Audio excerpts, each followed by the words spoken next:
पूज्य दिगंबर जैन आचार्य 108 नवीना नंदी जी महाराज हमारे समक्ष हैं। और आज महावीर जयंती का पर्व होने के कारण हम महाराज जी से भगवान महावीर की कुछ ऐसी बातें जानना चाहेंगे जिससे हमारे जीवन में गुरुओं का जो मार्गदर्शन मिलता है वो सार्थक हो सके। तो सबसे पहले हम आचार्य श्री को प्रणाम करते हैं। प्रणाम आचार्य जी। तो आचार्य श्री, जैसा कि आज भगवान महावीर स्वामी जी की जयंती है और निश्चित ही एक आम व्यक्ति या एक जो भक्त है उससे ज़्यादा नज़दीक आप हैं उनके, तो आप क्या कहना चाहेंगे कि भगवान महावीर स्वामी जी का क्या संदेश है लोगों के लिए, कैसे वो सार्थक हो सकता है? महोत्सव आज है और जैन धर्म के 24वें तीर्थंकर, जैन धर्म में 24 तीर्थंकर होते हैं। आदिनाथ प्रथम तीर्थंकर हैं और अंतिम तीर्थंकर भगवान महावीर, ऐसे 24 तीर्थंकर होते हैं। उनमें इस काल के अंदर में भगवान महावीर का शासन काल माना जाता है, यानी प्रवर्तन काल माना जाता है। सभी धर्मों के अंदर में भगवान महावीर के जीवन का भी बहुत प्रभाव पड़ा है, क्योंकि भगवान महावीर स्वामी अहिंसा के उपदेशक रहे, अहिंसा के मार्गदर्शक रहे। और महावीर भगवान ने सत्य, संयम, आकिंचन, तप, त्याग आदि का उन्हें उपदेश दिया है। जैन दर्शन अहिंसा के पुजारी हैं। चींटी को भी देख के चलना, यानी चींटी को भी नहीं मानना, क्योंकि चींटी में भी जीव है। जब चींटी को भी नहीं मानना बताया है तो फिर और चीज़ों को तो मार ही नहीं सकती। हमारे भगवान महावीर स्वामी ने संदेश दिए, जियो और जीने दो।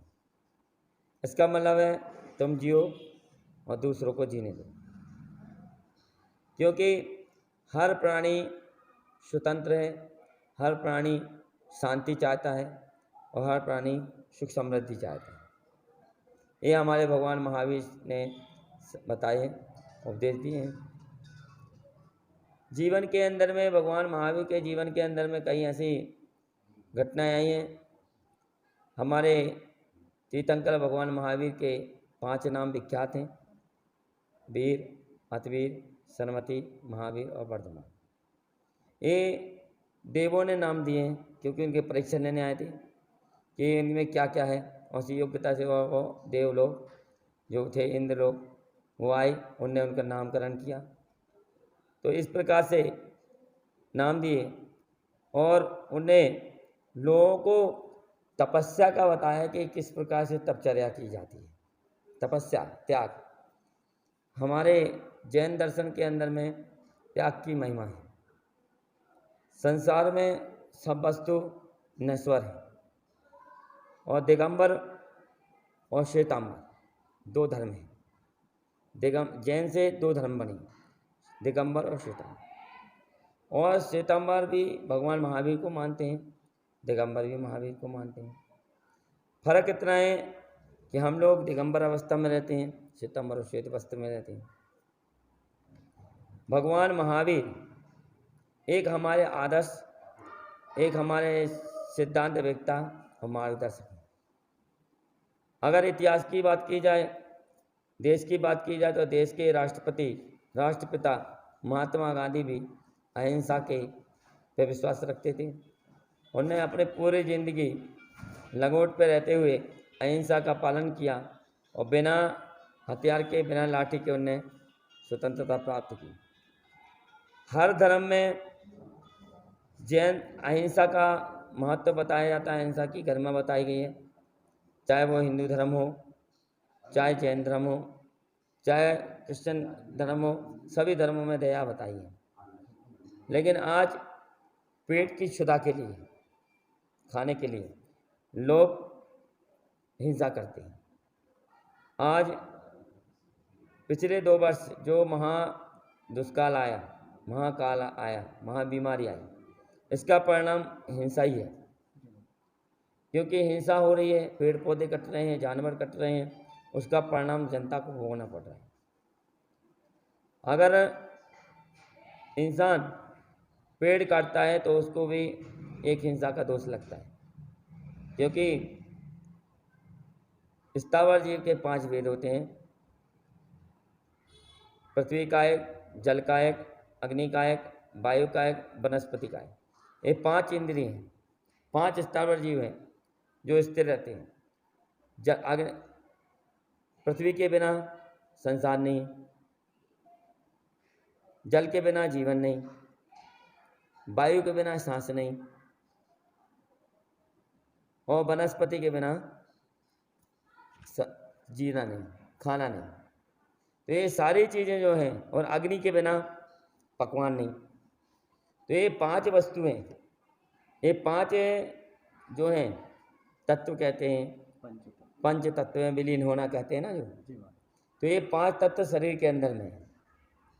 अगर शरीर की रचना की बात की जाए तो शरीर में स्पर्श आ गया, पृथ्वी यानी शरीर, क्योंकि ये जिसको काटेंगे उतना बढ़ता है। जैसे भूमि खोदो वापस बढ़ती है, फैलती है, उसमें भी प्राण है। जल, जल नदी, समुद्र, कुआं, बावड़ी, झरना और प्राकृतिक हवा, बरसात, इसके बिना कुछ भी नहीं। आज कई प्रांतों के अंदर में पानी की कमी हो गई। एक समय ऐसा था जब पानी बिकता नहीं था, और आज पानी 1-1 रुपया का बिक रहा है। लोग त्रास हो रहे हैं पानी के लिए। तो ये सारी चीज़ें हैं जल कायक, क्योंकि जल के बिना जीवन नहीं। और जल, बरसात, पेड़ पौधे रहेंगे तो बरसात होगी, ऑक्सीजन होगी। तो ये सब इन इंद्रियों, इन स्थावर जीवों के भेद हैं जो पृथ्वी, जल, अग्नि, वायु, वनस्पति, इनके बिना जीवन नहीं चलता। तीसरा आता है अग्नि, क्योंकि अपने अंदर जो शरीर में ताप होता है ना, ताप, वो ताप से अपना बुखार आदि होता है ना, ताप होता है, जब तक अपना सांस नहीं चलती, वो भी एक तत्व है। फिर उसके बाद वायु, वायु सांस लेना। जब पेड़ पौधे नहीं रहेंगे तो वायु कहाँ से आएगी? क्योंकि जो हवा है, अगर 1 घंटे के लिए हवा रुक जाए तो पूरी जनता क्या करती है? पूरी जनता क्या करती है? छटपटा जाती है। और अगर 1 मिनट भी लाइट चली जाए गर्मी के अंदर, आदमी कैसे रहते हैं? छटपटाती है, जानवर छटपटाएंगे। तो वायु एक अपना उपयोग करती है। वायु के बाद वनस्पति, वनस्पति ही सबका काम करती है, क्योंकि शास्त्रों के अंदर में बताया है 84 लाख वनस्पतियाँ हैं। 84 लाख योनियों में 10 लाख वनस्पतियाँ योनि हैं। कितनी? 10 लाख वनस्पतियाँ हैं। उसमें जमीन कंद आ गए, गेहूँ आ गए, मतलब अनाज आ गया, सारी जड़ी बूटियाँ आ गई, सब्जियाँ आ गई, सब चीज़ें आ गई, है ना। सभी प्रकार की वस्तुएं ये आ गई काय में? वनस्पति के अंदर। उसमें तेल की संबंधी आ गई, मूंगफली वगैरह, ये सारा वनस्पति में आ गया। तो ये सारी चीज़ें जो हैं ये शाकाहार से संबंधित है। अब आई अहिंसा के बाद, अहिंसा के बाद आई शाकाहार की बात। बिना शाकाहार के लोग जी नहीं सकते। मांसाहारी जीव सुखी नहीं रह सकता।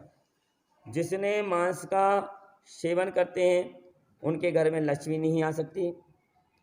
जो नशा करते हैं उनके पास लक्ष्मी नहीं आती। उनके घर में हमेशा कोई ना कोई तकलीफ, अशांति, किलय, बीमारी आती रहती।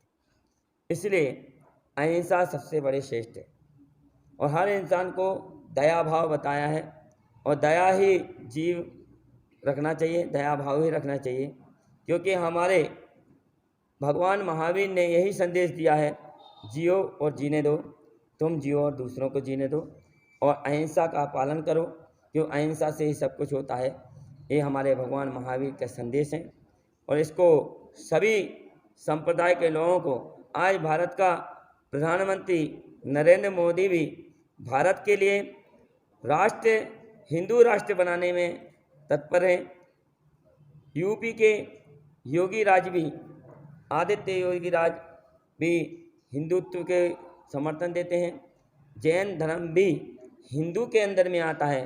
तो ये हमारी भारतीय संस्कृति है और ये भारतीय संस्कृति ही हमारे लिए संस्कार देती है, क्योंकि हिंदू का मतलब होता है हिंसा ना करने दूँ, उसे कहते हैं हिंदू। और जो हिंसा करता है वो हिंदू नहीं कहलाता। इसलिए इन बात को ध्यान रखते हुए हम यही कहते हैं और संदेश यही देते हैं कि आप अहिंसा का पालन करें, हिंसा का नहीं, क्योंकि अहिंसा ही मोक्ष का कारण बन सकता है, पुण्य का कारण बनता है। बोलो भगवान महावीर स्वामी की।